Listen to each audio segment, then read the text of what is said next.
Hare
शहंशाह की आज आरती बड़े प्रेम और श्रद्धा से उतारे।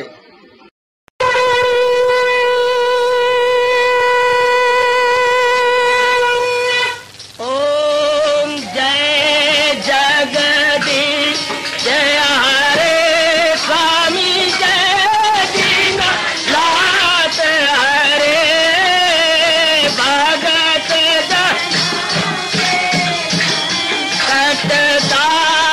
जनों के अवगुण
भवन्तु सुखिनः सर्वे सन्तु निरामयाः सर्वे भद्राणि पश्यन्तु मा कश्चित् दुःखभाग् भवेत्। हरि ओम शांति शांति शांति। ओम प्रभु इसलिए भगवान कृष्ण की जगत गुरु भगवान कृष्ण महाराज की। हाँ जी, आओ मेरे साथ शामिल, दोनों हाथ जोड़ते हुए। देखो बच्चे, दोनों हाथ जोड़कर भगवान जी के श्री चरणों को जरा निहारिए।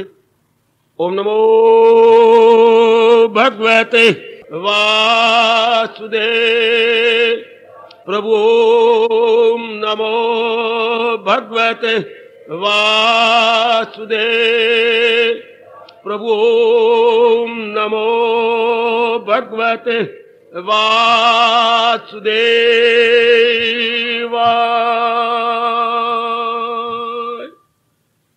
कृष्णाय वासुदेवाय हरिये परमात्मने प्रणत क्लेश नाशाय गोविंदाय नमो नमः। गोविंदाय नमो नमः। वसुदेव सुतम देवम कंसचानूरमर्दनम देवकी परमानंदम कृष्ण वंदे जगत गुरुम। कृष्ण वंदे जगत गुरुम।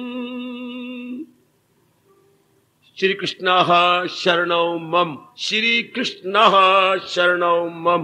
श्री कृष्ण शरणौ मम। अहो भाग्यशालिनी कल्याण कामनी देवियों, बड़भागी गीता के पैरोकार मेरे सज्जनों, आओ जरा अपने मन को एकाग्र कीजिए।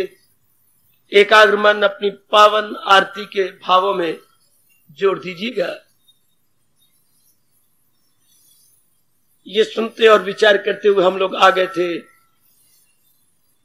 तुम करुणा के सागर, तुम पालन करता। एकाग्र जाओ देवियों। मैं मूर्ख खलकामी, कृपा करो भरता। अब यहां पूर्ण विनम्रता दिखा दी गई। जीव जब अपनी पहली स्टेज पे होता है, उसे समझ नहीं आती उचित अनुचित में, और जो अनुचित करता जाता है, अगर उचित नहीं करता, उसे भगवान जी मूर्ख कहते हैं। जब जीव को समझ ही ना हो वाजिब गैर वाजिब के, और केवल गैर वाजिब में अपनी जिंदगी लगा डाले, उसे मां मूर्ख कहा जाता है। खलकामी कह करके तो और भी सत्यानाश कर डाला, अर्थात बिल्कुल इंद्रियों के अधीन, संसार के प्राणी पदार्थों के अधीन।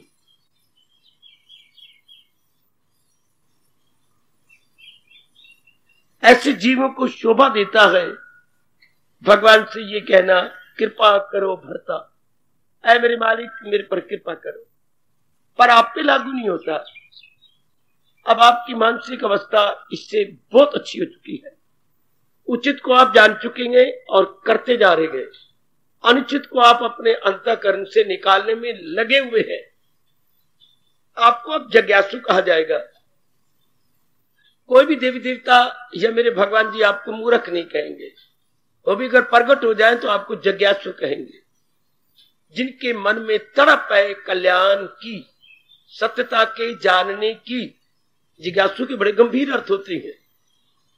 जो पूर्ण पेन लग गए हैं सत्य के पहचान करने के लिए, अभ्यास करने के लिए, उसको हमारे यहां बड़ा अच्छा शब्द है जिज्ञासु।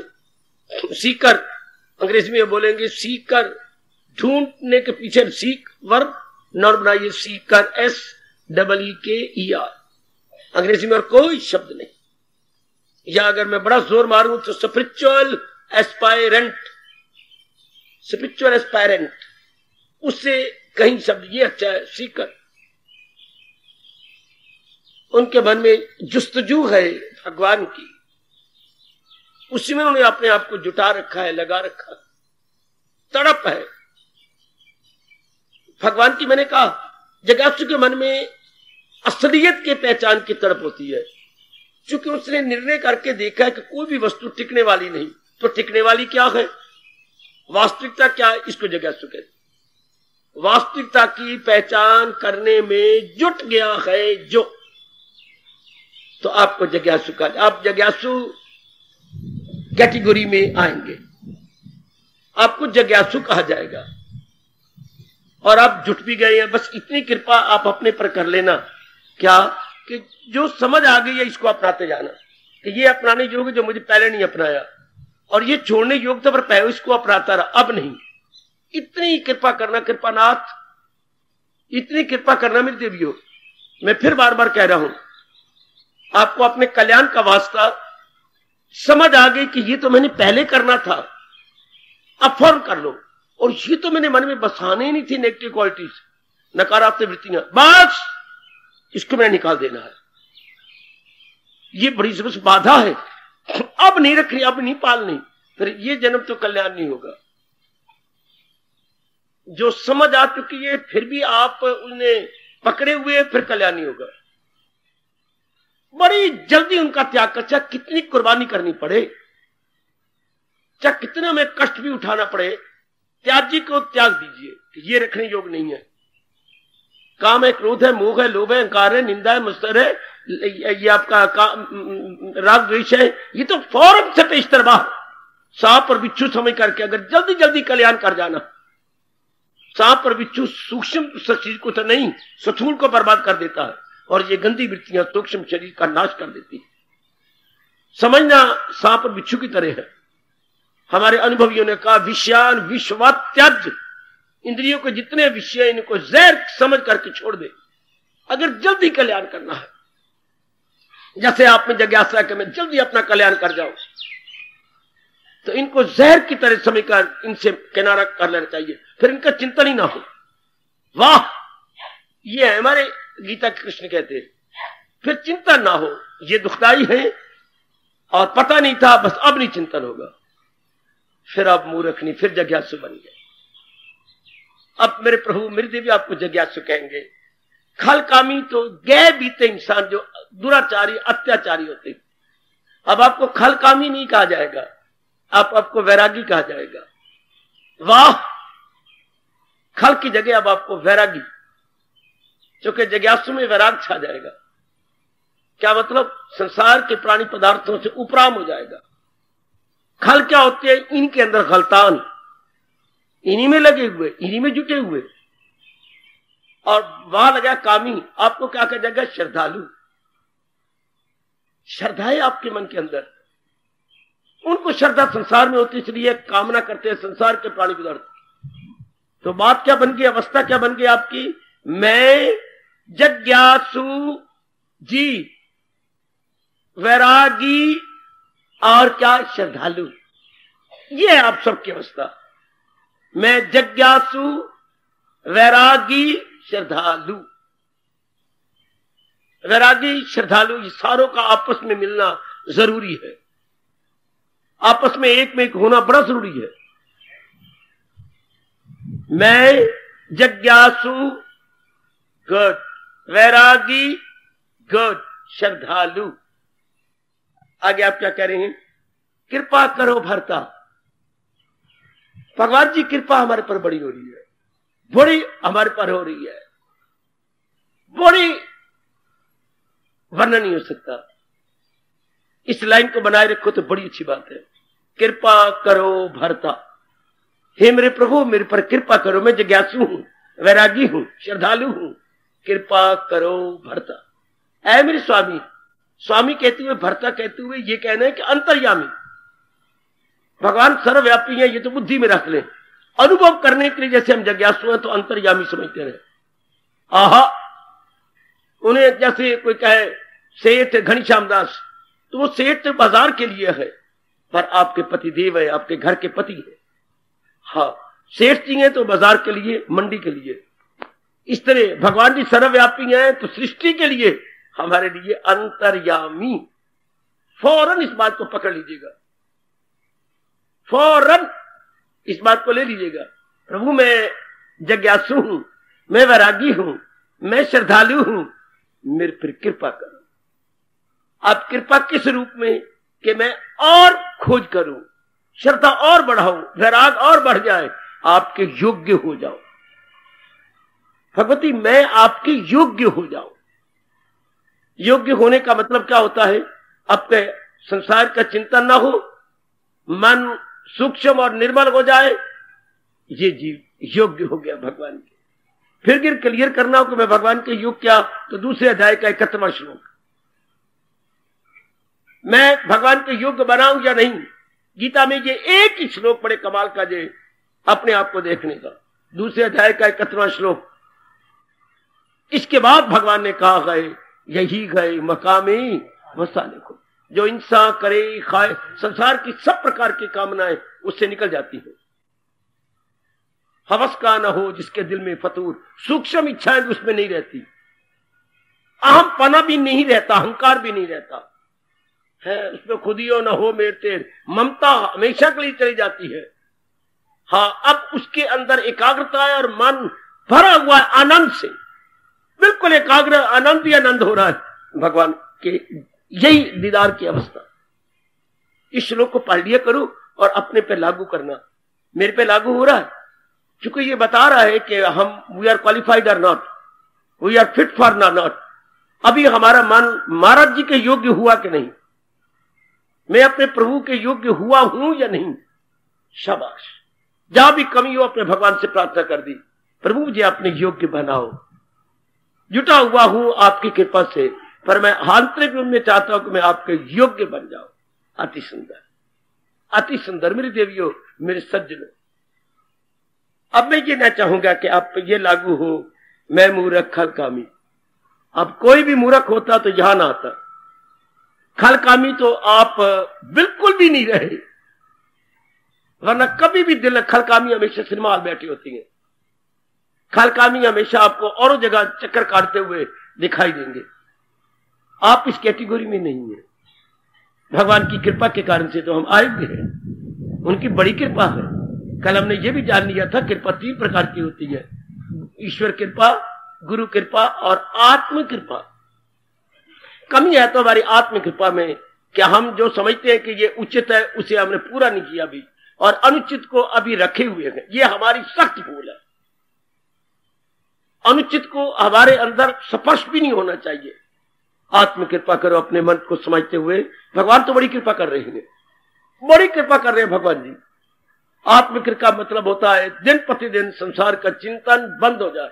संसार कौन सा? ये संसार नहीं, जो हमारे जीव ने अपने अंदर नाम रूपों का संसार बनाया है, उसका चिंतन। मेरी माता जी, मेरे पिताजी, मेरी बहन, मेरे भैया, मेरी पत्नी, ये जो हमने संसार बनाया है,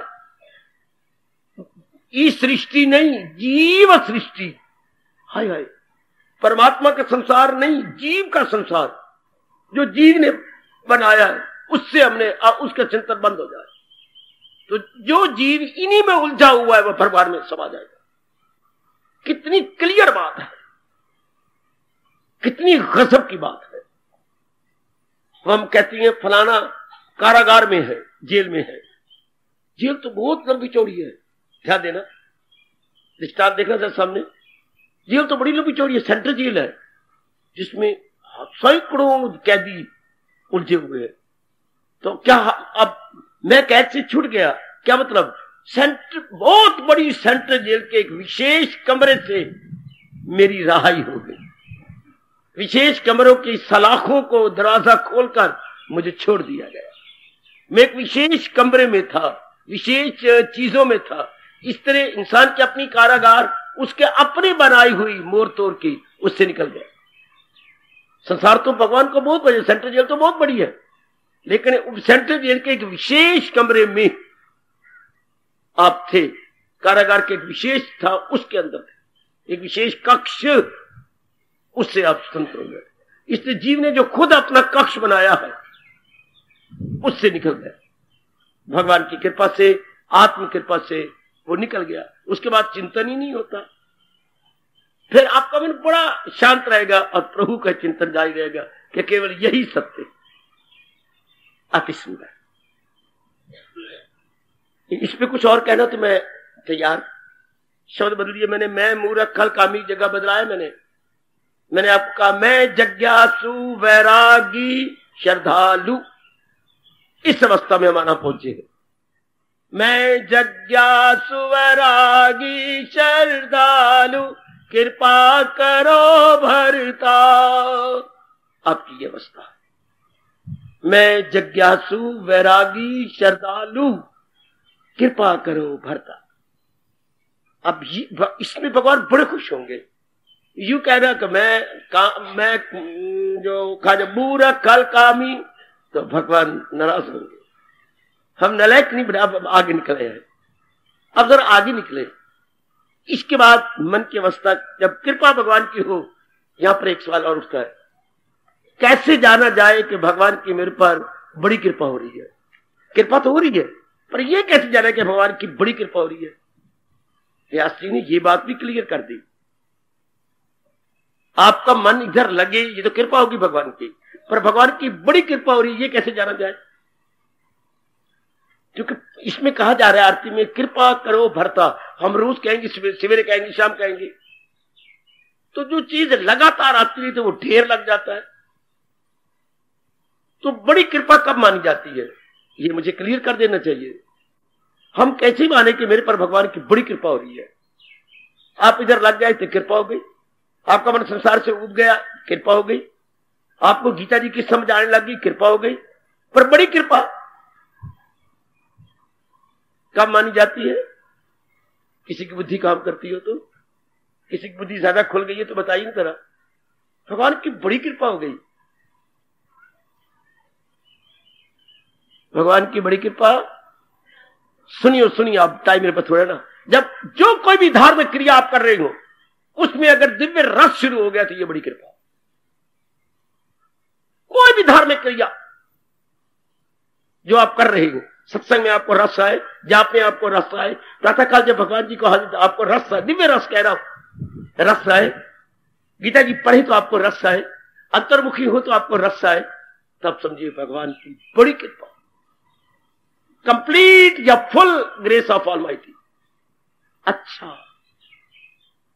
अगर रस नहीं आता तो ये हम हठ कर रहे हैं, और लगे रहे तो हठ से और रस बन जाता है। हठ से रस लगे रहे तो भगवान का दिव्य रस आने तक फिर हम कभी नहीं छोड़ेंगे इस मार्ग को।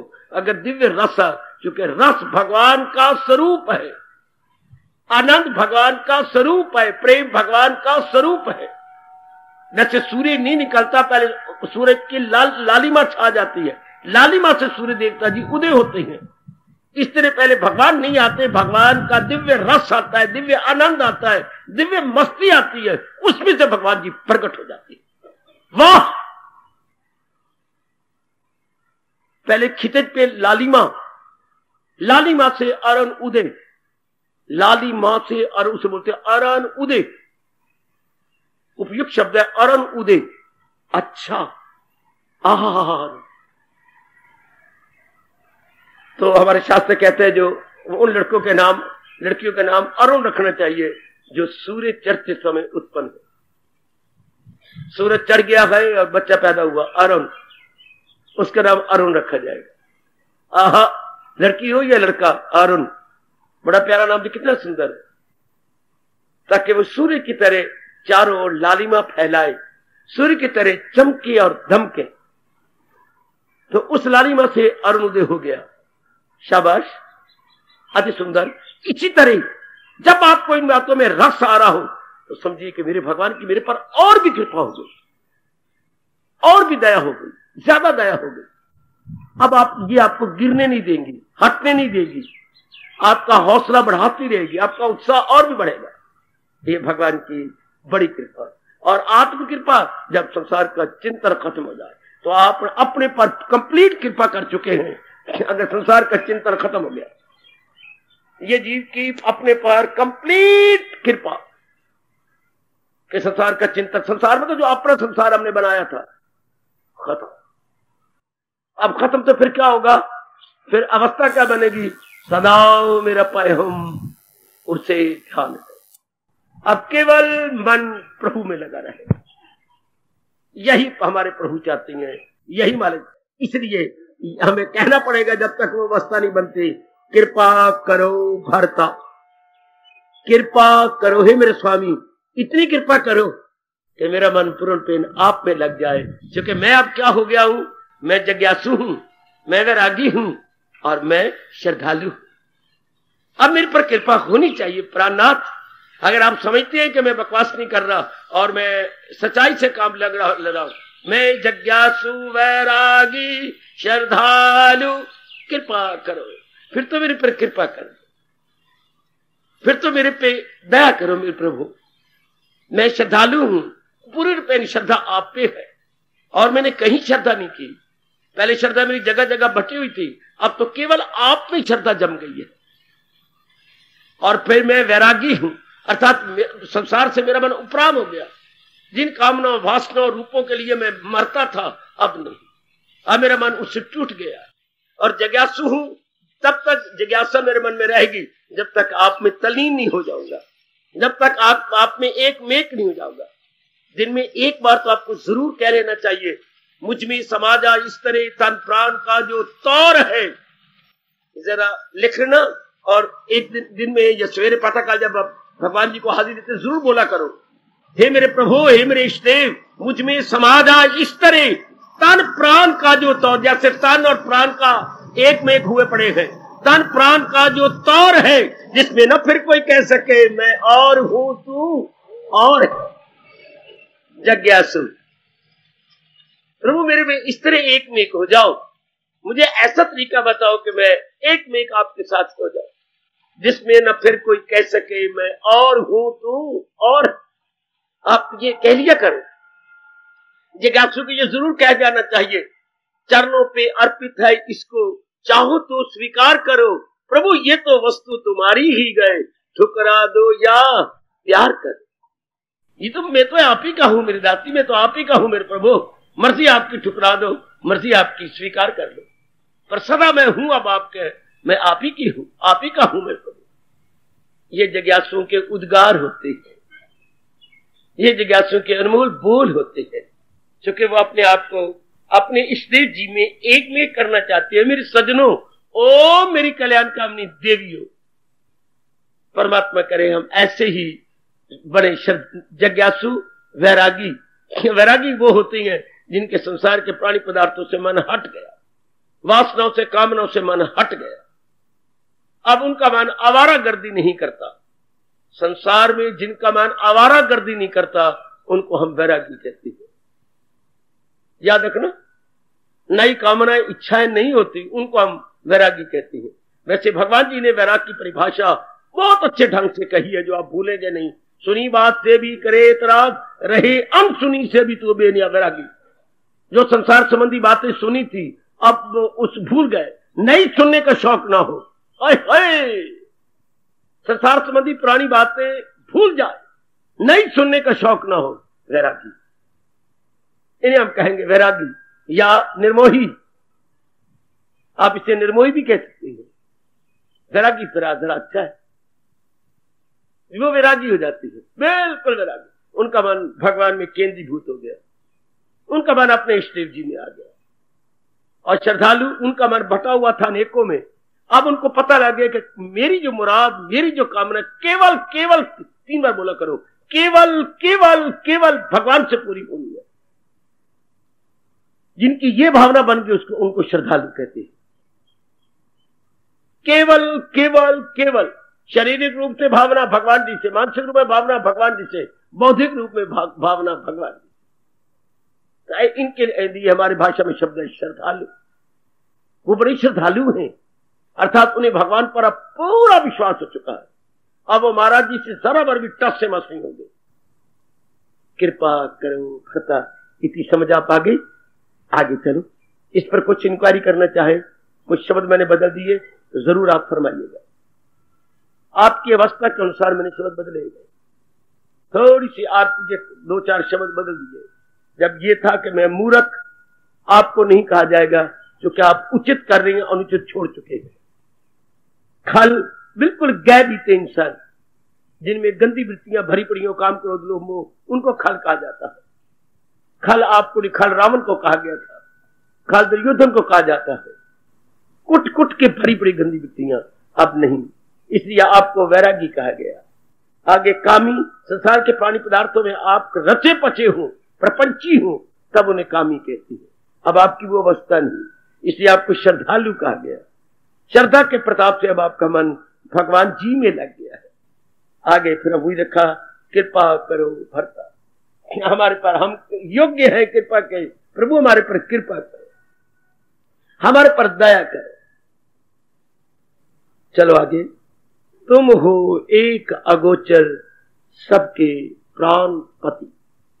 और आरती के इस भाव को समझे, तुम हो एक अगोचर। भगवान जी को प्यार से कहा जाता है तुम, क्योंकि जब आरती की जाती है तो किसी पावन विग्रह के पास खड़े होकर की जाती है। पावन विग्रह, कितना अच्छा महापुरुषों ने कहा, तुम का मतलब प्यार, तुम का मतलब नजदीकी, तुम का मतलब हमारे में, हमारे मन में और उनमें नजदीकी। जो जरा हमारे दूर हो, इतना प्यार पैदा हो, उनको हम वो बोलते हैं, वो। और जिनके साथ प्यार हो जाए और नजदीकी हो जाए, उठना बैठना हो जाए, तो उनको हम तुम बोलते हैं। और अपने आप को आप, ये थर्ड पर्सन होते हैं, तीन पर्सन होते हैं बेटे। आप भगवान को हम तुम कह रही है, क्योंकि इनके प्रति हमारा प्रेम पैदा हो गया, श्रद्धा बढ़ गई, प्रेम भी उत्पन्न हो गया। तुम जो हम शब्द लगाया तो ये प्रेम को प्रकट करते हुए आगे, तुम हो एक अगोचर। प्रभु अब अगोचर ने में तो शब्द कमाल कर दिया, बहुत कमाल का, बड़ा विस्तार हुआ वेदों में सिर्फ इसी एक शब्द पर। शब्द गोचर होता है जी, शब्द गोचर भी, गोचर जरा हटा दो, मेरे साथ शामिल हो जाओ सब। शब्द गोचर भी नहीं है। अच्छा, तो शब्द क्या है? शब्द गो है बेटे, गो। गो मैंने इंद्रियां, जिनमें इंद्रियां चलती हूं, गोचर। जिनमें इंद्रियां चलती हूं, इंद्रियां जो हमारी है, जिनमें चलती हूं, अर्थात साकार प्राणी पदार्थों में ये चलती हैं इंद्रियां, जो चीजें दिखाई दें, जो गोचर हो, अर्थात आंखें जिनके देख सके, कान जिन्हें सुन सके, पैर द्वारा जा सके, हाथों द्वारा ले सके, उन प्राणी पदार्थों को गोचर बोलते हैं। गोचर में नहीं इंद्रियां। अच्छा, और देखो, खेत के अंदर जहां पशु चर सके, हाँ वहां भी चलो, वहां भी क्या, तो गोचर भूमि। गोचर गौओं के चरने योग भूमि। गो का अर्थ गैया भी हो गया। गोचर भूमि गैया में छोड़ जाती है। गवर्नमेंट बड़ा प्रबंध कर रही है कि गवों की भूमि छोड़ी जाए, गोचर भूमि अलग कर दी जाए, जहां खेत के सारे पशु आके चरे, वो गोचर भूमि। तो वो तो बड़े अर्थ हो गए। गोचर इंद्रियां, तो जो गोचर जहां इंद्रियां, जहां हमारी मान रूपी इंद्रियां चलें, जहां जो चीज हमें ज्यादा नजर आ, देखने में, सुनने में, चलने फिरने में जहां हम हो, तो ये जो अपना संसार है वो गोचर हो गया। जहां हम उठते बैठते हैं, गोचर को अंग्रेजी में कहेंगे visible object, visible worldly object, visible worldly object. अच्छा, अब इसे समझ गया आप। गोचर जहां चलती फिरती रहती है, चर में जहां व्यवहार हो, देखना, जहां कई चीजें रोज देखी जाए, उनके साथ व्यवहार हो, कई जगह पैरों दर चला जाए, खाया पिया जाए, कई जगह बार बार उन जगहों, वो गोचर होती हैं। इंद्रियों के सामने जो चीजें रहती हैं। पर भगवान, तुम अगोचर हो, तुम इन इंद्रियों के परे हो, इंद्रियों और इंद्रियों के व्यवहार के परे हो। You are beyond all these worldly senses. समझो जरा,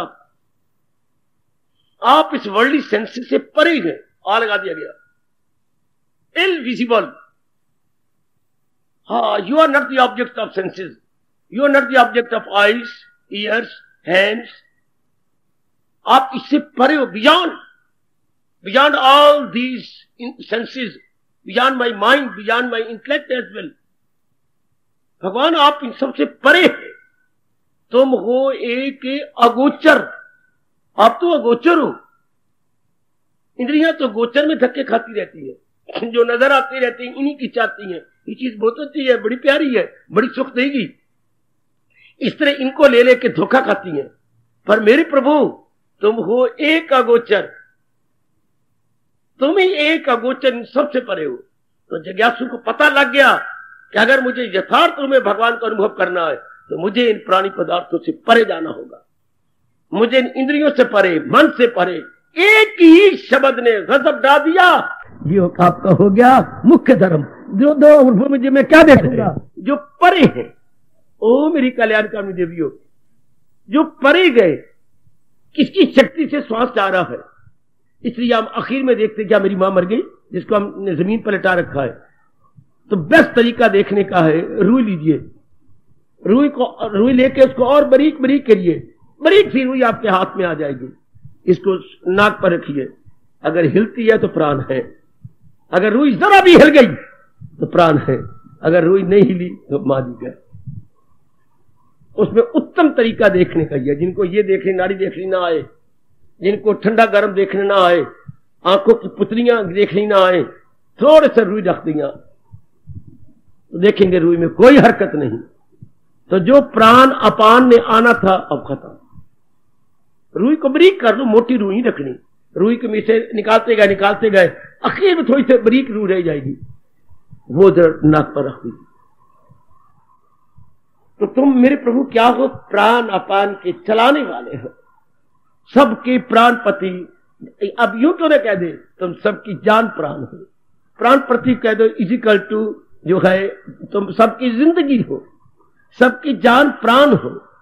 तुम्हारे कारण से ही शरीर जिंदा है।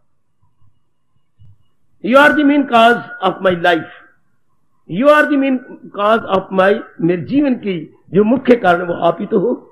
आपके कारण से ये सब कुछ आपके जिंदा है। लेकिन हो तो तुम हो प्राणपति, तुम हो एक अगोचर, पर हो अगोचर, इन सबसे परे हो। चला रहे हो मेरी बुद्धि को, मेरे मन को, मेरे तन को, लेकिन अगोचर रहकर, परे रहकर, इनमें तल्लीन नहीं हो, इनमें गलतान नहीं हो, इनमें आप एक में एक नहीं है, लेकिन कर काम ऐसा रहे जैसे कोई इसमें बिल्कुल ही मिक्सअप हो गया हो। अगोचर है क्षमा, तुम हो एक अगोचर पर हो सबके प्राणपति, सारों की जान प्राण आपके कारण से है। सब भगवान जब आखिर में किसी को लेना होता है, हाँ, तो जो प्राण हमारे चल रही हैं उसकी जो शक्ति से भगवान अपनी शक्ति को परे हटा देते हैं। That's all. भगवान अपनी दिव्य शक्ति को खींच लेते हैं। तो जो प्राण श्वास आ जा रहे थे खत्म हो गए, प्राण अपान जो आ रहे थे खत्म, आहा शरीर छूट जाएगा। और अब लोग जो भगवान जी में तलीन होना चाहते हैं, अनुभव करना चाहते हैं, तो अगोचर होके मन को निर्मल करना पड़ेगा, बुद्धि को बहुत सूक्ष्म बनाना पड़ेगा और गोचर उसमें तलीन कर देना। यह तब संभव होता है मेरे सज्जनों, जब संसार से मन उपराम हो गया, जब अच्छे आप अभ्यास कर रहे हो, दिन प्रतिदिन शरीर के धंधों से भी कम हो जाए, बहुत ही कम, मन के धंधों से भी कम, चिंतन से कम, बुद्धि में एक ही निर्णय हो कि मैंने कल्याण करना है, मैंने भक्ति कमानी है, ऐसे जीव तल्लीन हो जाएंगे। किसमें? उस शक्ति में जो इसको चला रही है, जो अगोचर है, उस अगोचर शक्ति में आप तल्लीन हो जाए। यह इशारा किया गया कि ऐ जिज्ञासु, भगवान अगोचर है, इसलिए तू भी अगोचर होकर उधर ढूंढ, तू भी जरा किनारे पे जाके ढूंढ, परे होकर ढूंढ, अर्थात तन में नहीं, मन में नहीं, बुद्धि में नहीं, इसके परे। अब जीव को पता लग गया, धीरे करके उठता जाएगा, शरीर से ममता तोड़ेगा, विचारों से ममता तोड़ेगा, बुद्धि से भी परे हट जाएगा, बस परे तो थे। एक में को जाएगा मालिक में, तुम वो एक अगोचर, तुम वही हो। इसलिए हम हिंदू लोग आमतौर पर गीता जी के अनुसार दो भ्रुवों के बीच में अगोचर का स्थान ये है। जब भी नर नारी बैठती है भगवान के प्यारे, अपना ध्यान यहां जमाते हैं, जहां हम टिक्का जमाती हैं। That is the best place for meditation, for concentration. अपने आप को एकाग्र करने का हमारे हिंदुओं का बहुत अच्छा तरीका है यह। इसे 10वां द्वार बोलती हैं, इसे भगवान का घर बोलते हैं। अपनी वृत्ति को यह जमाना, क्योंकि महाराज अगोचर है, तो अगोचर अपने व्यास जी ने कहा चलिए जरा ऊपर। 6ठे अध्याय में कहा गया 2 भ्रुवों के बीच में निगाहें न भटके इधर और उधर। निगाह इधर, जो इधर मैं जाप कर रही हूं, जाप कर रहा हूं, तो मेरी आंखें यूं ना जाए, बिल्कुल मैं जम जाऊं इस जगह। बैठा हूं महाराज जी का जाप कर रहा हूं, तो मेरी वृत्ति कहां लगी हो, ये 2 भ्रुवों के बीच में सेंटर में मैं अपने आप को वहीं लगाऊं। मानिए आप अगोचर जा रही हो, नीचे से भी उठ गए, विचारों से भी उठ गए, इरादे से भी उठ गए। अब आप you are beyond everything, beyond everything. इस तरह मेरे भगवान, अगर आप ऐसा कर रही हैं तो भगवान प्यार से कहते हैं अगर योग वो यूं कमाता रहे तो मन उसका काबू नहीं आता है। अगर वो लगातार इस तरह करता रहे, लगातार जिज्ञासु बन के खोज करता रहे इस अवस्था में, तो तलीन हो जाएगा, असुर बेटी एक में कर जाएगी। मेरे भगवान करें आप अगोचर के लिए जुटे रहे, लगे रहे। तुम हो एक अगोचर प्रभु, हो सबके प्राणपति, सारों के प्राण के स्वामी। प्राण का अर्थ लगा लो जान। प्राण है तो जान है, प्राण नहीं तो जान कहां से। श्वास के आराकशी चल रही है तो हमारी जिंदगी है, और ये ना हो तो कुछ भी नहीं। यही मुसलमान गाया करते अपनी मस्जिदों में, क्या बशर्बे दम हुआ जाता है दम के आने जाने में। खुदाया कौन है सानी तेरा सारे जमाने में, तू ही तो वाहिदे में मिसल है इस कारखाने में। दाता आप देख रही हैं, ये दम आ रहा है तो आदम है, और जो आदम गया तो बस खत्म। उनका तरीका कुछ और प्रकार का है, हमारा तरीका बहुत ही सराहनीय है कि अपने आप को एकाग्र करना। 10वें द्वार एकाग्र करना 2 भ्रुवों के बीच में। हमें बैठना भी सिखाया गया। रीढ़ की हड्डी सीधे रखिए, सारे शरीर को अकड़ा दीजिए, छाती जरा तनी हो, आंखें दोनों बंद करके वृत्ति बीच में जमी हुई हो। वाह, नीचे जरा आसन ठीक बिछाया हुआ हो, बॉडी को बार बार हिलाया ना जाए, और अपनी वृत्ति उसमें जमा दी जाए। 6ठा अध्याय फिर पढ़ना, वो कितने सुंदर ढंग से आपको मेरे भगवान अभ्यास बताते हैं। इस तरह वो लगातार करता रहे तो चुस्ती आ जाएगी, सुस्ती नहीं आएगी, और आप अपने आप को जमा लेंगे। मेरी भगवती अपने आप को बड़ी जल्दी उसमें जमा लेगी। बड़ी कृपा मेरे भगवान की, जो इशारा कर रहे हैं आरती में, आरती संपूर्ण होने वाली है। संपूर्ण का मतलब हमें भगवान अपने पास ले आए, हमें पास, हमने दिल्ली तक जाना है तो हम नजदीक पहुंचते जा रहे हैं दिल्ली में। अब जो आरती संपूर्ण हो रही है तो हम भगवान के नजदीक पहुंच जाए, बिल्कुल ही नियरेस्ट हो जाए। तो यहां आकर के बिल्कुल नजदीक जा रही है। तुम हो एक अगोचर। अगोचर मतलब अब हमारी वृत्ति परे हटेगी भगवान के नजदीक। सबके प्राणपति, तुम्हारे कारण से ही ये प्राण चल रही हैं, और प्राणों के कारण से ही इंसान का शरीर जिंदा। सुनो मेरी भगवती आरती के भाव, तुम्हें समझ गया मेरे प्रभु। जब प्राणों की गति आपके कारण से है तो मैं आप ही के लिए जुटूंगा, लगूंगा, बढ़ूंगा। प्राण अपान आपके कारण से है तो मैं भी अपने आप को अगोचर करूंगा, मैं भी अपने आप को इससे अभाव ले जाऊंगा। अभाव ले जाना होता है वैराग से और अभ्यास से। भगवान ने ये 2 तरीके बताए, अभ्यास और वैराग में कमाल। अभ्यास वैराग, अभ्यास वैराग में जो संसार हमने अपने अंदर बनाया उसी उपरांत, क्या इससे मेरी मिट्टी पलीत जाइए, कुछ नहीं बनना मेरे मनुआ इससे। जो तूने किया बनाया बखेड़ा है, तेरा बखेड़ा है, अपने आप को बर्बाद कर रहा है। तो मन को समझ आ जाती है, मन मेरी भगवती मेरे सजनों इससे हट जाता है। फिर क्या होगा, अगोचर की तरफ जाएगा। तो जो गोचर है हो गया वैराग, गोचर से वैराग, अगोचर के साथ राग। गोचर से मन का हट जाना तो कुछ नहीं पड़ा, इससे कोई सेटिस्फैक्शन नहीं। अगोचर के साथ लगना, यही साधक रह जाता है। जो चीजें नजर आती हैं इसे हट गए, और अगोचर के साथ मन जुट गया। इसके लिए बड़े हौसले चाहिए, बड़ा अभ्यास चाहिए, बड़ा वैराग चाहिए, लगनता चाहिए और सबसे ज्यादा श्रद्धा चाहिए। जितनी ज्यादा श्रद्धा होगी आप अगोचर की ओर जाओगे। अब आपका मन एकांत में रहने के करेगा, ज्यादा बकबक खत्म, ज्यादा इर्द गिर्द की बातें खत्म, रस्म रिवाज खत्म, घूमना फिरना खत्म, आना जाना खत्म, बच्चों के साथ बकबक करना खत्म। अत्यंत आवश्यक काम आप गोचर के करेंगे, बाकी सब अगोचर के लिए जुट जाए। गोचर के काम थोड़े करेंगे जिसके बिना सरेगा नहीं, जिसके बिना हम रह नहीं सकते। बाकी सब अगोचर के काम, ध्यान में, जाप में, वैराग में, सिमरन में, चिंतन में, गुणों में, प्रार्थना में, बहुत अच्छे, ये अगोचर के काम रह जाएंगे। कल युग में बहुत थोड़े जीव होंगे जो अगोचर के लिए अभ्यास करेंगे, वरना जीव गोचर तक ही रह जाती है। बस गाय मंदिरों में टाल खड़काए, प्रसाद लिया, गोचर तक। अगोचर में नहीं, हालांकि आरती में कहते हो तुम हो एक अगोचर, तो कोई प्रश्न करे अगोचर का अनुभव किया, वो क्या होता है? उनको शब्द नहीं आएगी। तुम जो मुंह से बोलते हो तुम हो अगोचर, सबके प्राणपति, कुछ अनुभव, कुछ गए, वो क्या होता है?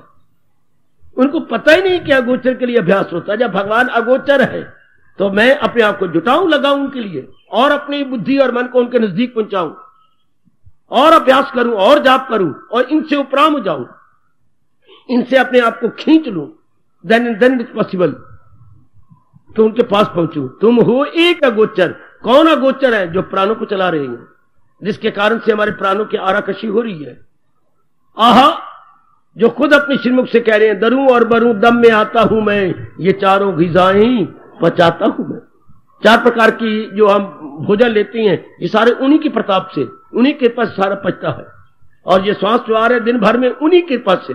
बस अब जीव को भगवान का स्थान मालूम, अपने में स्थान मालूम होने लगा, अपने में यथार्थ स्थान का पता लग गया। अब उसी में जुटा रहेगा, लगा रहे। तुम हो एक अगोचर, जय हो सबके प्राणपति। यही सिस्टम हर प्राणी में 84 लाख योनियों में चल रहा। बाकी योनियों को अनुभव नहीं हो सकता, पर इंसान योनि अनुभव कर लेती है, क्योंकि इतनी शक्ति मालिक ने हमें दे रखी होती है, इतना अभ्यास हम जारी होता है। ये है यथार्थ रूप में सत्संग का लाभ, मेरी देवी, यथार्थ सच्चा लाभ सत्संग का, कि जीव अगोचर का अभ्यास करे, अगोचर की ओर जा रहा हो, गोचर से अपने मन को खींचता जा रहा हो। अति सुंदर फरमाती है सोनी सरकार। हमारे इष्टदेव जी आगे कह रहे हैं, तुम हो एक अगोचर सबके प्राणपति। सबके प्राणों के स्वामी या जिंदगी के स्वामी आप ही तो हो। सबके प्राणपति आप तो भगवान परमपिता हो गए। हमारे प्राणों के अगर सबके एक ही है तो हमारे परमपिता। बहुत अच्छे, उन्हीं के कारण से ये सब कुछ हो रहा है। तो हमारा मन राग द्वेष से निकल जाएगा, हट जाएगा राग द्वेष से, उस एक में लग गया, परमपिता में, जो हमारी जान है, जो हमारे प्राणों के रक्षक है और प्राणों के चलाने वाले हैं। और ये भी पता लग गया कि अगोचर को इस तरह अनुभव करना होता है, अगोचर में तलीन इस तरह होना होता है, भक्ति के द्वारा आसान हो जाता है। भक्ति में शुरू में दिव्य सजनों रस जीव को मिल जाता है, उसी रस के अभ्यास से वो ऊपर निकलता जाता है। जरा और भी, जरा और कुछ भगवान भी कृपा करते जाते हैं और जीव की वृत्ति स्ट्रांग होकर तलीन होने लग जाती है। अति सुंदर। किस विधि मिलूं दयामय, या जो जीव ने कहा किस विधि मिलूं दयामय, ये भर गया है प्यार के अंदर। पता तो लग गया, किस विधि मिलूं दया तुमको मैं कुमति। किस विधि, अब मैं किस तरीके से आपको मिलूं, ये कोई उखड़ी हुई शब्द है, ठीक नहीं है। किस विधि, विधि का तो पता लग गया उसको। विधि होते तरीका, मेथड। तो यह प्यार से कहा गया, किस विधि मिलूं दया में, हे दया के घर, अब मैं कैसे मिलूं। कोई बात जच नहीं रही, उखड़ी बात है। यहां गाते तो हैं आरती में, किस विधि मिलूं दया में। विधि तो बता दी भगवान ने, जब उन्होंने अगोचर कह दिया बात खत्म हो गई। मैं दरवाजे के पीछे खड़ा हूं, पता लग गया। छोटे दरवाजे के पीछे नहीं, बड़े दरवाजे के पीछे। फिर मैं कैसे कहूं, मैं तुम्हें कैसे ढूंढूं, पागल, कह नहीं दिया मैं दरवाजे के पीछे हूं। फिर अगर हम ये कहें मैं किस विधि मिलूं दया मैं, तो हम बुद्धू बन गए। ये क्यों आरती में आया, बनाने वाले पता नहीं क्या सोचा है। बता तो दिया भगवान ने, क्या तुम हो एक अगोचर और सबके प्राणपति, तुम अगोचर हो और सारे प्राणों के स्वामी हो। तो मुझे अपने आप को ऊपर ले जाना है, मुझे इसी तरीके से अपने आप को तलीन करना है, इसी तरीके से मुझे अपने आप को ले जाना है, इसी तरीके से। किस विधि मिलूं, इसी विधि मिलूं, मैं इसको करना क्लियर है, इसी विधि मिलूं। किस विधि, अब यहां प्रश्न नहीं बनता मेरी देवी, प्रश्न नहीं बनता मेरे सज्जनों, किस विधि नहीं, इस विधि। किसकी जगह इस बना दे, बात बन गई। इस विधि मिलूं दया मैं, इस दयालु आपको मिल जाऊंगा। इस विधि मिलूं दया मैं, ध्यान देना बच्चे, किस विधि नहीं होगा, वो तो क्लियर कर दिया भगवान ने कि अब मैं अगोचर हूं। इस विधि मिलूं दया मैं, हे दया मैं आपको इस विधि मिल जाऊं। आगे जो हम बोलते हैं तुमको मैं कुमति, ये मुझे इतराज है। यहां तक जिज्ञासु के पहुंच जाने पर वो फिर कुमति नहीं रहेगा, वो सुमति हो जाएगा। कुमति तो वो पहले था जब उसे कुछ पता ही नहीं था। कुछ हमारे आरती की शब्द अवस्था के अनुसार ठीक नहीं है। जो अभ्यासी होगा कभी नहीं मानेगा। इस अवस्था में तो सुमति हो गया, कुमति कहां रहा। कुमति तो होता है रावण जैसे, कुंभकर्ण जैसे, कंस जैसे, वो कुमति होते हैं जिनकी वित्ती बाहर लगी हो। हाँ, रामायण तो यहीं आके पूरी होती है, जहां सुमति ता संपत्ति नाना, जहां कुमति ता विपत्ति निदाना। अब आप जैसे कुमति होती तो इधर नाम ना लेते लाने का, तो हम इस जगह इसको ठीक कर लेंगे। तुमको मैं कुमति, हे दया में तुमको मैं सुमति, कु को हटाकर सु बना देना होगा। यह करना होगा, इस विधि मिलूं दया मैं तुमको मैं। एक बार हैरानी होगी आपको, तुमको मैं सुमति, मैं माझी बुद्धि वाली आपको इस तरीके से मिल जाऊंगी। है भगवान खुश होंगे कि वाह महादेव पुत्र आरती में बदल बैठे, प्रसन्न हो जाएंगे। इस सुमति से, इस अच्छी बुद्धि के तरीके से मैं आपको मिल जाऊंगा। मैं आप में तरी, अब हमें कुमति बोलना शर्म की बात है। हम कुमति नहीं है, हम सुमति है, अच्छी बुद्धि वाले, माझी बुद्धि वाले, साफ बुद्धि वाले, रोशन जमीर, वी आर ऑल रोशन जमीर। तो मैं अब कह रहे मैं कुमति किस विधि मिलूं, तो ये बात बनती नहीं।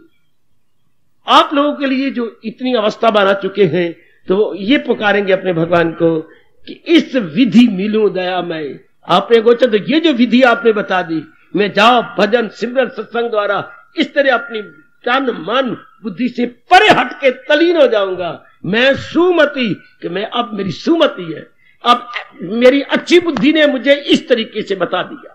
और वाह, मुझे शुभ बुद्धि ने, पवित्र बुद्धि ने, माझी बुद्धि, सुसंस्कृत बुद्धि ने मुझे बता दिया कि इस तरीके से मैं आप में तलीन हो जाऊं, इस तरीके से मैं आप में एक में हो जाऊं। दीन बंधु दुख हरता, हे मेरे मालिक आप दीनों के बंधु हो। दीन बंधु पर मैं थोड़ा सा प्रकाश डालूं। दीनहीन हमारे यहां हिंदू धर्म में शब्द चलता है, दीनहीन। दीन कौन होती हैं? जो बड़े विनम्र है। ये नहीं कि जिनके अधन नहीं है। करोड़ोपति भी दीन है, करोड़ोपति भी दीन है। दीन मैंने विनम्र, दीन मैंने आजिज, दीन मैंने ह्यूमिलेटेड, दीन मैंने भगवान के दरबार में झुका हुआ, दीन मीन अहंकार को तोड़े हुए, दीन मीन विनम्र। हाय हाय हाय हाय, बिल्कुल जो विनम्र हो गया है, जिसको अहंकार नहीं रहा कि मैं करोड़ोपति हूं, कुछ उसको दीन कहती है। दीन के अर्थ समाज में तो आम चलती हैं, ये बड़ा दीनहीन है, अर्थात इसके पास साधन ही नहीं है जरूरियात जिंदगी के, उनको तो हम कहते हैं ये दीन। आहा, एक दीन विप्र आए प्रभु तेरे मिलने के, अर्जुन को कहेंगे कि वो दीनहीन थे, ऐ विप्र ब्राह्मण तुझे मिलने के। आहा, ये तो लेकर जो आरती कर रहे वो कौन है? विनम्र है। दीन का अर्थ या लेंगे क्या? दीन बंधु, अर्थात मैं जो दीनहीन हूं, तो या अर्थ में दीन बंधु दुख हरता। प्रभु आप दीनों के बंधु हो, दीनों के साथी हो। बंधु का अर्थ साथी, अर्थात अर्थ क्या होगा? जो बिल्कुल विनम्र हो गए हैं, बिल्कुल झुक गए हैं, उनके आप साथी हैं। भगवान किसके साथी? दीन बंधु। भगवान किसके बंधु? दीन बंधु, जिनमें आकड़ फाकड़ नहीं रही, जिनमें मैं पना नहीं रहा, जो अंदर बाहर से एक जैसे हो गई हैं। सीधी बात कहो, जो बालक की तरह, बालक समान है। Those who are just like child like, not childish। भगवान चाहते भी उनको है जो चाइल्ड लाइक है, बिल्कुल बालक के समान। ध्यान देना, दीन बंधु।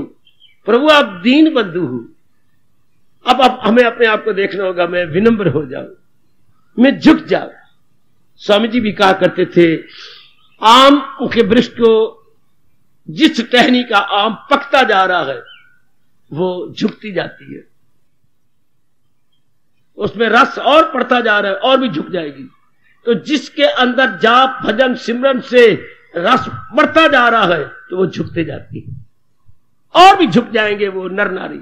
आहा, नीवा होके चलो यार, नीवे अनुराग मिलता, वो और भी नीवे। दीन का अर्थ ये लगाना, तुम दीन बंधु हो। आहा, दीन बंधु, जैसे कि इसी दीन बंधु को सामने रख के क्या कहा गया?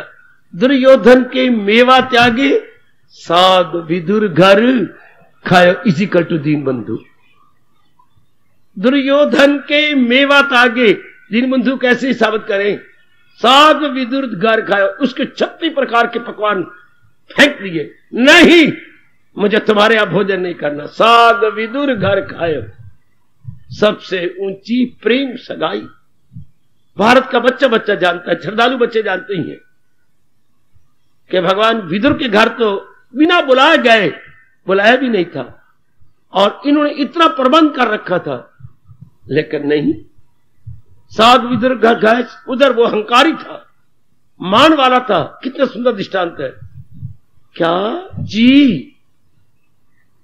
दुर्योधन के मेवा त्यागे साग विदुर घर खाए, इजिकल टू दीन बंधु। इससे और आपको ज्वलंत और प्यारा प्यारा दृष्टांत कहां से ढूंढ के दूं? छोड़ दिया सारे को, और उधर विदुर क्या कहता है? आपने ये अच्छा नहीं किया, आप मेरे घर में रोटी खिला रहा और मुंह से ये कह रहा कमला, आपने अच्छा नहीं किया वासुदेव जो आप मेरे यहां खा रहे हो। क्यों? झगड़ा फसाद मच जाएगा, आपकी वो एक भी बात अब नहीं मानेगा। अच्छा किया, मैं कब कहता हूं मेरी माने? मैं जो सुनाने आया हूं मैं डट के सुना दूंगा, सुनाना मेरा काम है, माने ना माने उसकी मर्जी, लेकिन मैं उसका क्या अन्न नहीं खा सकता, हंकारी का अन्न नहीं मैं खा सकता। खाऊंगा तो तेरे घर में बैठ के खाऊंगा। हाय, खिला मुझे। कितने प्यार में भर गए, और वो ग्रास तोड़ रहा है जी, और महाराज जी खा रहे हैं। फिर ग्रास तोड़ता है, उसने ग्रास तोड़ा और भगवान के मुंह में डाला। अब भगवान ग्रास तोड़ती हैं, विदुर के मुंह में डालती। उधर विद्रानी आ गई, वो तोड़ती है, प्रेम में भर गई कि ये तो कभी उम्मीद भी नहीं थी। यह दिन आप से बाहर, वो तो भोजन कर रहा, फल भी तो खिलाना ना। अब जो फल विद्राणी ने खिलाया, शायद ही फिर कभी ऐसा फल खिलाया जाए। और नजरें तो भगवान जी के ऊपर है, प्रेम के अश्रु बह रहे गए। केले का छिलका उठाया हुआ है, केला, और छिलका खोलती जा रही है, और गुद्दा नीचे गिरा दिया प्राणनाथ, और छिलका दे रही है। विदुर ने देखा,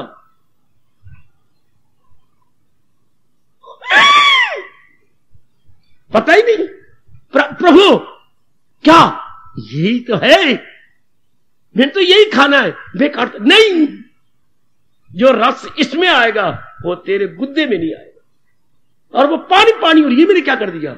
गुद्दा जमीन पर फेंक दिया है, छिलके दे। यही तो होता है दीन बंधु। और होता है क्या?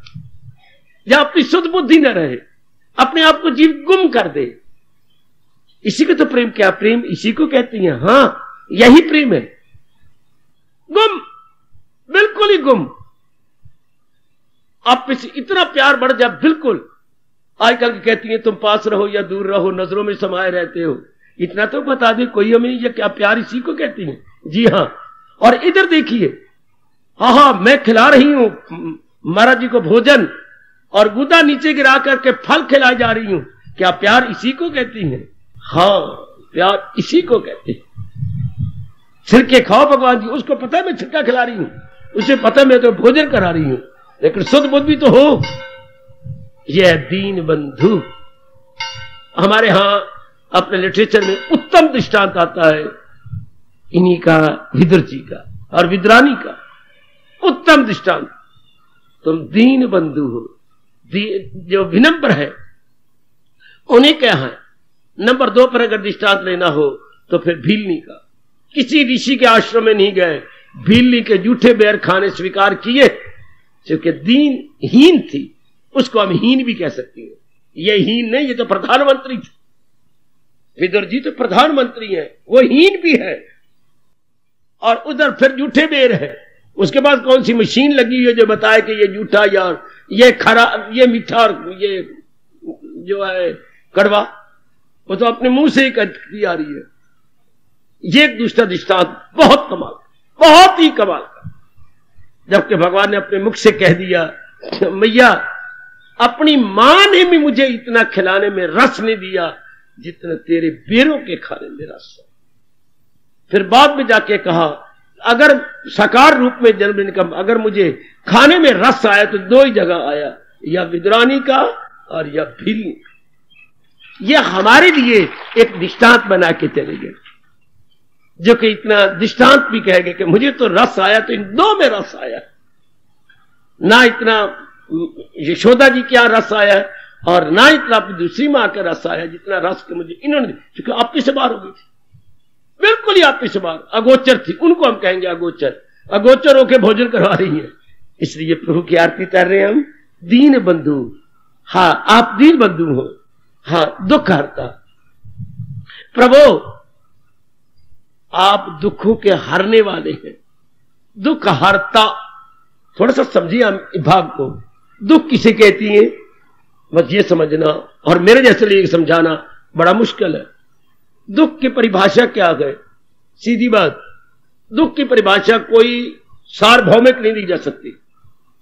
ध्यान देना, दुख क्या, हर एक इंसान ने अपना एक दायरा बना रखा, हर नर नारी ने अपना एक सर्कल बनाया हुआ है, अपनी एक विचारधारा बना रखी है। हर एक नर नारी ने विचारधारा बच्चे, लाइन ऑफ थिंकिंग, आइडियोलॉजी या कन्विक्शन अपनी बना रखी है। उसके मुताबिक कोई बात हो तो सुखकारी, उसके मुताबिक कोई बात ना हो तो दुखकारी। ध्यान देना, अपने सर्कल के अनुसार कोई बात हो जाए तो you will feel pleasure, and if it is quite reverse according to your circle, you feel and say it is sorrow giving. हर ध्यान देना मेरे सज्जनों, मेरे देवियों, अनुकूल प्रतिकूल, इन 2 शब्दों ने गजब ढा दिया है संसार के अंदर। आप अपने मुताबिक समझते हो ये चीज अनुकूल है, अब तो कुछ दिनों के बाद खुद कहते ये अनुकूल नहीं। हरे मेरे अनुकूल प्रतिकूल क्या कहे, आज आपके लिए एक वस्तु अनुकूल है, कुछ सुख देती है, वही वस्तु कुछ दिनों के बाद आपके लिए प्रतिकूल हो जाती है। दुनिया में कौन सी ऐसी चीज है जो सदा आपके अनुकूल रहती है, हो ही नहीं सकती, क्योंकि वो बदल जाएगी, आप भी बदल जाएंगी और वो प्राणी पदार्थ बदल जाएगी। दुनिया में कोई ऐसी चीज नहीं जो सदा आपके लिए फेवरेबल बनी रहे है। फेवरेबल आपके लिए कोई चीज नहीं बनी रहती। तो दुख क्या हुआ, जो आपके अनुकूल हो वो तो सुख, और जो आपके अनुकूल ना हो वो दुख। जरा सा कांटा लग जाए तो आपके लिए दुखकारी है, पर अगर आप चीरा दिलवा के इतना बड़ा चाकू लगवा लेती हैं तो वो सुखकारी है।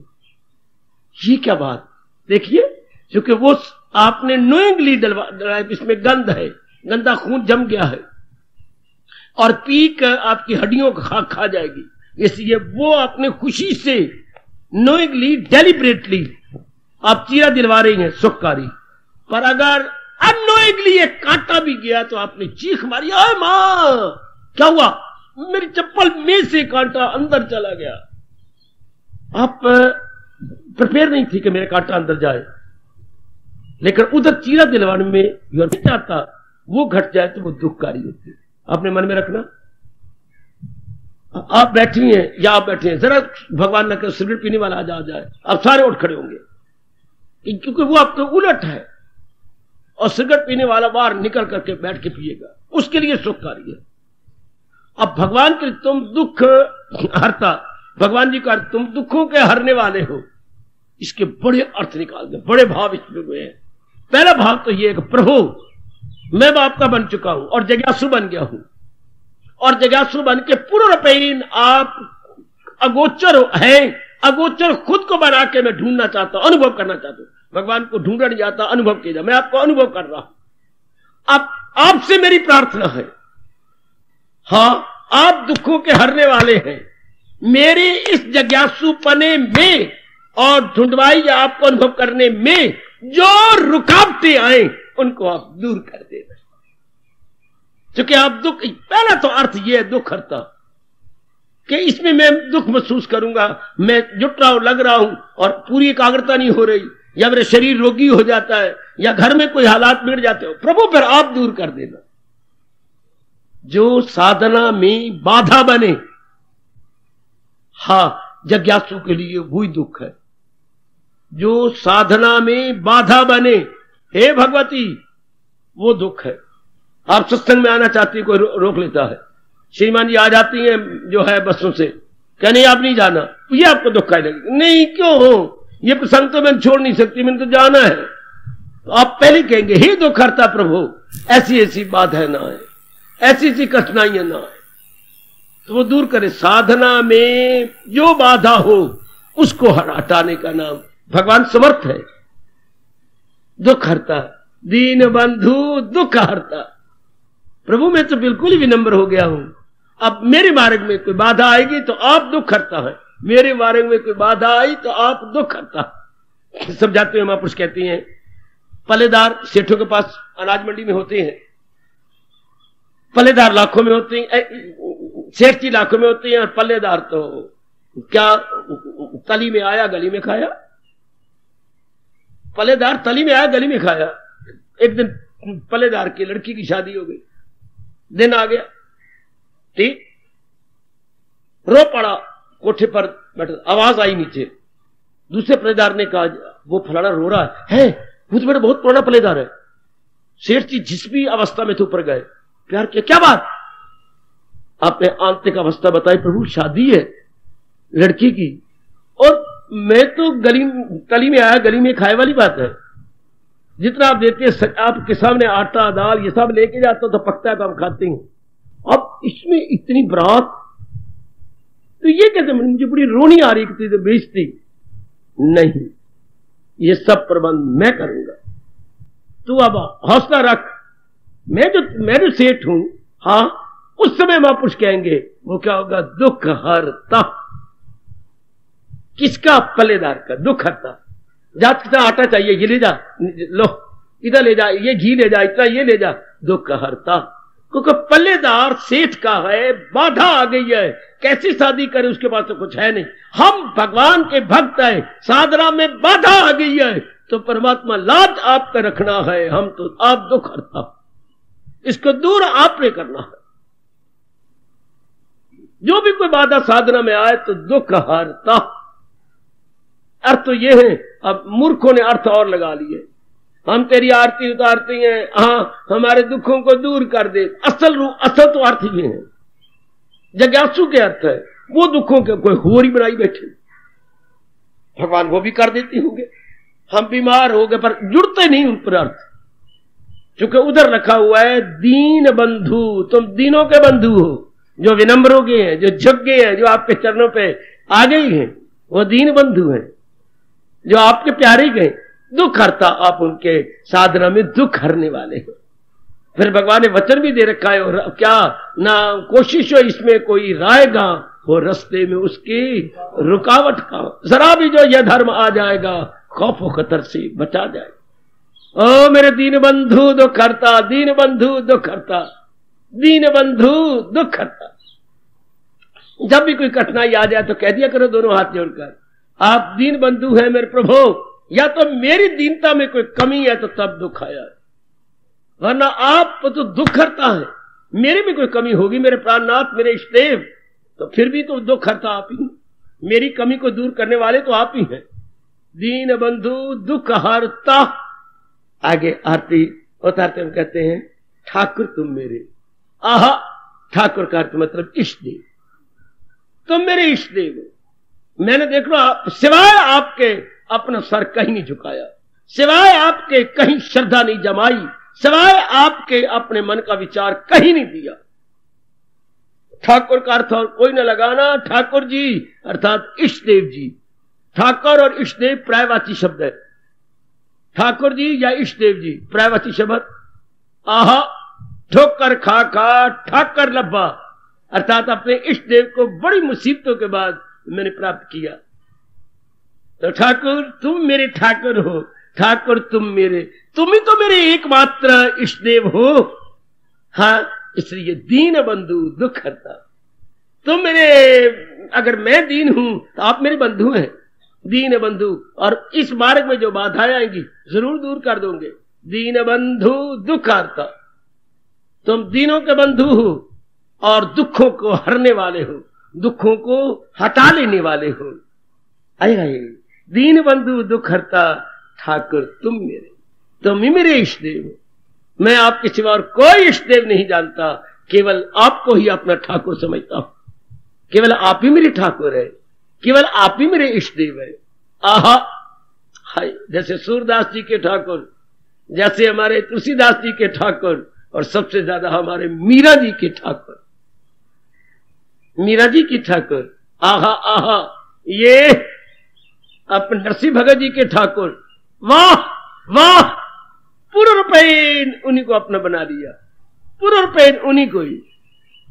भगवान करे हम भी ऐसे ही हो, भगवान को बड़े मान से कह सके तुम मेरे ठाकुर हो और मैं आपका दास हूं। आहा, मैं आपका प्यारा हूं। ठाकुर जी, ठाकुर की महिमा बड़ी गाई है धन्य ने, धन्य ने बहुत महिमा गाई। ओ मेरे ठाकुरा, कुआं चला बाजा, ओ मेरे ठाकुरा, कमी आ गई, फिर तो ठाकर किस बात का। इतनी बार तो पूजा करवा ली गई मेरे से, हुन मेरे काम आना, खेती सुखती जाती, हाँ तो आके पानी हो नहीं तो और मैं चला रही हूं, आना तुम ही मेरे साथ मिलके ठाकुरा, अब तुम ही पानी निकाल। वाह वाह रे धनिया वाह। अब हमारे ठाकुर जी क्या है, भगवान करे को विघ्न बाधा तो ना आए, पर मन हमारा उन्हीं में लगा रहे, मन हमारा उन्हीं में जमा रहे। शाबाश, तब हम मान से कह सकते हैं मेरे प्रभु मेरे ठाकुर है। आहा, मेरे मालिक मेरे ठाकुर है। और वो ठाकुर क्या है, दीन बंधु, और क्या है, दुख हरता। ये सारे एडजेक्टिव लगाए गए, दीन बंधु दुख हरता। शाबाश शाबाश शाबाश शाबाश शाबाश। जैसे आपको नीली साड़ी वाली लाल दुपट्टे पहने हुए काली चप्पल के साथ, तो आप कहेंगे ये फलानी है, तो भगवान को एडजेक्टिव लगाए गए, विशेषण लगाए गए। दीन बंधु, हाँ, दुख हरता ठाकुर मेरे। दीज आर ऑल एडजेक्टिव्स अपनी आंतरिक भावों को प्रकट करने के लिए। बिल्कुल ठीक है, हमारे मन में ये धस जाए मेरे प्रभु दीन बंधु हैं। जब मैं विनम्र हो जाऊंगा तो उसके भगवान बंधु बने साथी। किसके साथी, विनम्र के साथी। जो विनम्र हो गए भगवान क्या अकड़े हुए दुर्योधन के साथी नहीं बने। हाँ, भगवान अर्जुन के साथी तो बन गए, लेकिन अकड़े हुए के साथी नहीं बने, विदुर के साथी बन गए। कितनी एक यूनिवर्सल पाठ है, तुम दीन बंधु, तुम साथी हो किसके, जो दीन बन गया, विनम्र हो गए। यही मेरे गुरुदेव कहा करते थे।